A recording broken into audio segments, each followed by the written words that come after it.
गांव में जिनके चाचा का नाम भृगुनाथ तिवारी हो वो आ जाए। आपके चाचा का नाम भृगुनाथ तिवारी?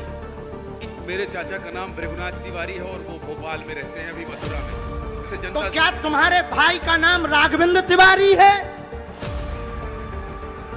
जी गुरुजी। ये कि ऐसी सिद्धि, सातों समुद्रों को पी लेना और फिर भी मोक्ष नहीं। क्या सिद्धि प्राप्त कर लेने से मोक्ष संभव है? इसी सवाल को विस्तार से क्लियर करने वाले हैं। इस डिबेट में हमने दो संतों के आध्यात्मिक विचार लिए हैं। एक तरफ है धीरेन्द्र शास्त्री जी महाराज, दूसरी तरफ है जगत गुरु तत्वदर्शी संत रामपाल जी महाराज। किसके आध्यात्मिक विचार उत्तम हैं? आप कमेंट बॉक्स में जरूर बताइए। अगर आप हमारे चैनल पर नए हों तो वीडियो को फटाफट लाइक करके चैनल को सब्सक्राइब कर लें। चलिए डिबेट को स्टार्ट करते हैं। सबसे पहले जानते हैं धीरेन्द्र शास्त्री जी महाराज के विचार। सुवासर जागे दिन रात जागे, एक सिद्धि सेवक हो आगे, एक सिद्धि स्वर्गापुर धावे, एक सिद्धि जो सब गठ छावे, एक सिद्धि सब सागर पीवे, एक सिद्धि जो बहुजुग जीवे। एक सिद्धि जो सब सागर पीवे, एक अगस्त नाम के ऋषि जी थे। उन्होंने सारे जीवन में एक सिद्धि प्राप्त कर ली, सारे सागर पीने की। एक ऐसी शक्ति है, ईश्वरीय पावर है, ऐसी शक्ति है जो उसको सिद्धि कर लेता है। तो इसने कोई बात होगी थी, कहा सुनी, तो अगस्त ऋषि ने एक ही घूंट में अपना सातों सागरों को पी लिया था। पुण्यात्माओं, ये जो शक्ति है भगवान की, वो ऐसी ही अटपटी होती है। आम आदमी इस बात को नहीं समझ सकता। ये तो वही समझ सकते हैं जो परमात्मा से परिचित हैं। उसने एक घूंट में सातों सागर पी लिए, इतनी सिद्धि उसको प्राप्त हो गई थी, लेकिन मोक्ष नहीं। फिर प्रार्थना करने पर कहते हैं वापस उसने कुरला कर दिया, सारे सातों सागर फिर परिपूर्ण हो गए। ये ऐसा हो जाता है क्योंकि ये पूरी ब्रह्मांड सारे बीज रूप में ही थे और परमात्मा के पास सुरक्षित थे। परमात्मा के ही देन थी, परमात्मा ने इनको बनाया था। ऐसा हो सकता है। लेकिन कहने का भाव यह कि ऐसी सिद्धि, सातों समुद्रों को पी लेना और फिर भी मोक्ष नहीं। चेला वहां से भी वो एक दिन फिर दोनों, वो पहले वाला उसका गुरु भाई जो सिद्ध वाला चेला था और स्वयं, वो कहीं एक समागम था, कोई संतों का मेला सा भर जाता है एक दरिया के ऊपर, यानी नदी के ऊपर किनारे पर। तो वहाँ दोनों मिल गए 12 वर्ष के बाद। कुशल मंगल हुई। तो उस सिद्ध के चेला जो सिद्ध वाली ही साधनाएं कर रहा था, उसने उस तत्वदर्शी कबीर पंथी संत का शिष्य होने वाले अपने गुरु भाई से, अपने मित्र से पूछा कि भी तूने क्या कमाई की 12 वर्ष में। तो कबीर पंथी शिष्य का चेला होने के बाद वो शिष्य कहता है कि मन ने तो भाई सब कुछ पा लिया, कल्याण का मार्ग मिल गया, भक्ति का सही विधि मिल गई, अपनी भक्ति कर रहा हूँ और कल्याण हो जाएगा।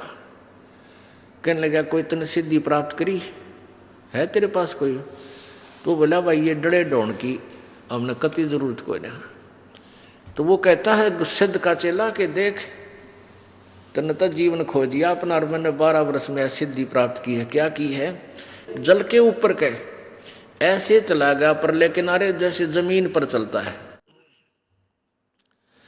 और फिर वापस आ गया न्यो का न्यो पट पट पट करता हुआ, और न्यो गर्व से कहता देखा तने तो अपना जीवन खो लिया, मैंने देख कितनी सिद्धि कर ली।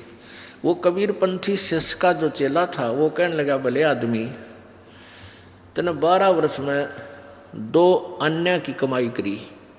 यो किश्ती वाला एक आना तो परली तरफ ले जाता है, एक आना उल्टी छोड़ दे। तने तो 12 वर्ष में 2 अन्य कमाई करी है, क्यों डरे ढो रहा है?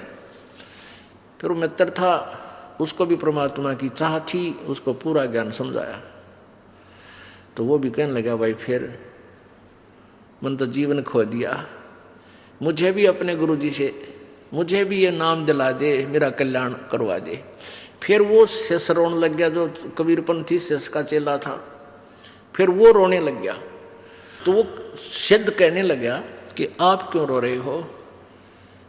तो वो बोला कि वो कबीरपंथी संत बोला कि अभी ईब तेरा कल्याण हो नहीं सकता, मैं इसलिए रो रहा हूँ। अब वो चेला वो सिद्ध कहने लगा, भी ऐसी कौन सी बात है, मेरा कल्याण ना हो, मैं ऐसा दुर्भाग्यशाली प्राणी हूँ क्या मेरा कल्याण नहीं होगा जब आपका हो गया? तो उसने कबीरपंथी संत ने कहा कि भाई मेरे गुरुजी शरीर छोड़ गए, यदि मैं तुझे उनसे नाम दिलाता तो वो है नहीं। तो वो इतना ज्ञान तो होता ही है। तो वो सिद्ध कहने लगा, भाई वो किसी को अपना उत्तराधिकारी बना के गए होंगे, मैं उससे ले लूंगा नाम, मुझे कल्याण कराना है। कहने लगे तू उससे नाम ले नहीं सकता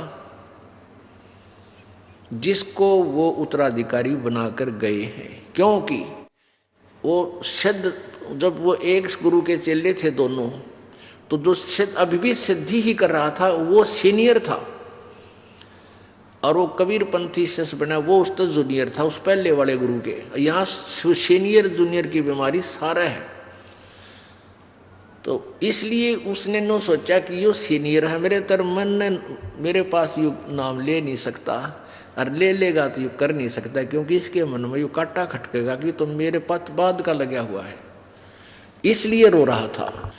तो वो सिद्ध कहने लगा कि भाई ऐसी बात नहीं है, मैं नाम लूंगा, मैंने तो अपना कल्याण करवाना है। मेरे समझ में आ गई तेरी बात सारी, कति डड़े डोर दिए, मैंने जीवन खो दिया, घर छोड़ा इसीलिए था कि भगवान पाऊं, और मैं प्रभु पा के गया।